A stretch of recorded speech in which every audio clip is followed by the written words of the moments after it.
آقا حجت الاسلام تقی بہلول، شاید آپ نے ان کا نام سنا ہو. آقا تقی بہلول حافظہ ان کا اس قدر قوی تھا، اس قدر قوی تھا وہ خود فرماتے تھے اس وقت پوری دنیا میں میرے مقابلے کا حافظہ کسی کے پاس بھی نہیں، اور 2 لاکھ تو فقط قرآن و حدیث تو چھوڑی، وہ تو زبانی یاد ہی تھی، 2 لاکھ تو فقط اشعار یاد تھے. ان کے متعلق مجھے ایک بات بتانی ہے، خاص طور پر ان کی زوجہ کے متعلق، جس سے آپ کو ایک چیز کا اندازہ ہو جائے گا کہ ہر صورت میں اپنے آپ کو ان گناہوں سے بچانا کس قدر ضروری ہے، خاص طور پر غیبت کے اس گناہ سے. آقا تقی بہلول نے خود اپنی سوانح عمری جو بیان کی ہے اس میں کہتے ہیں کہ مجھے اپنی زوجہ سے بڑی محبت تھی، اس کے انتقال کے بعد میں اکثر اس کو یاد کر کے روتا تھا. اور ایک دفعہ انہوں نے کہا کہ پروردگار اگر وہ میری بیوی نجات یافتہ تو وہ میرے خواب میں آئے. ایک دفعہ اس کو اسی طرح سے یاد کر رہے تھے کہ سو گئے، دیکھا انہوں نے کہ کوئی شخص دروازہ کھٹکھٹا رہا اور کسی شخص نے آ کر کہا کہ تمہاری بیوی تمہارا باہر انتظار کر رہی ہے. شیخ بہلول کہتے ہیں کہ میں فوراً باہر نکلا.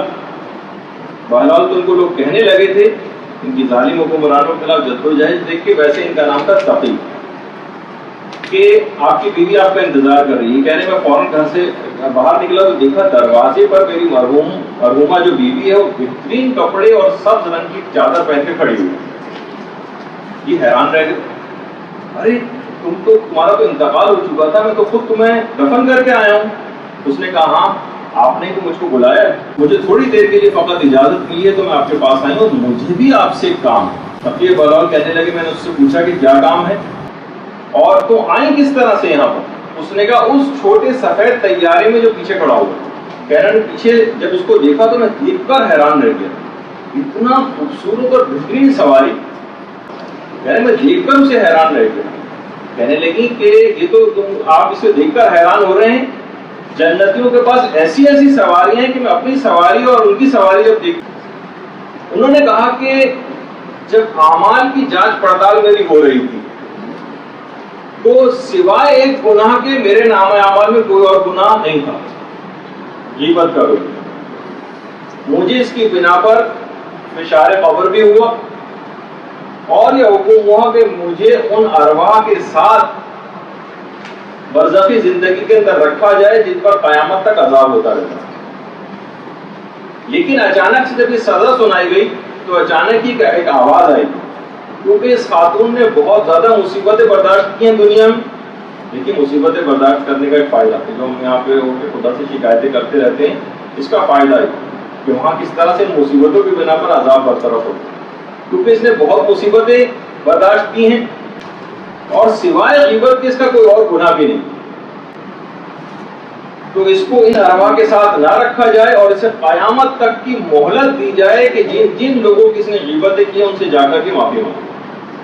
قیامت تک کا اس کے پاس ٹائم ہے، اگر ان لوگوں کو راضی کر لے گی تو ٹھیک ہے، ورنہ قیامت میں ایک بڑے مقدمے کے اندر اس عورت کو پھنسنا ہوگا. ایک آواز آئی اس کو، وہ خود بتا رہی.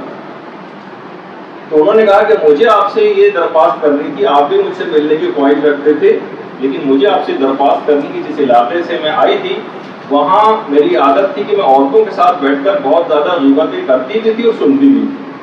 تو آپ وہاں جا کر کسی طریقے سے بھی پیغام پہنچائیں کہ لوگ وہاں جن کی میں نے غیبتیں کی اس علاقے میں سب لوگوں میں اعلان کروا دیں کہ وہ مجھے معاف کریں. اور اس کے بعد اس نے کہا کہ آپ مجھے واپس جانا. اچھا اب میں زیادہ دیر نہیں ٹھہر سکتی یہاں پر اور آپ مجھے اپنی دعاؤں میں فراموش بھی نہ کیجیے گا. آیت اللہ تقی بہلول نے کہا کہ تم کچھ دیر اور ٹھہر جاؤ نا. اس نے کہا نہیں، جنت میں یا وہ جو برزخی زندگی جہاں سے آئی تھی وہاں نماز جماعت کا وقت ہو گیا، نماز جماعت کا وقت ہو گیا. اچانک سے پھر ایک تیز آواز آتی ہے کہ ملاقات کا وقت ختم ہو گیا ہے. اب وہ فوراً وہ کہتی ہے کہ بیوی کہتی ہے خدا حافظ، اور اس کے بعد بجلی کی تیزی سے اپنی سواری پر سوار ہوتی ہیں، وہ جہاز پرواز کر جاتا ہے. اور اسی وقت شیخ تقی بہلول کہتے ہیں کہ میری جو ہے آنکھ کھل گئی. اس کے بعد میں اپنی اس بیوی کے علاقے میں تو نہیں جا سکا، لیکن میں نے وہاں پر بہرحال پیغام پہنچوا دیا کہ اس کو سب لوگ معاف کر دیں. وہاں کے علاقے کے لوگوں نے باقاعدہ سب لوگ آپس میں ملے اور اجتماعی طور پر میری بیوی کے لیے دعا کی اور اس کے لیے سب نے اس کو معاف کی.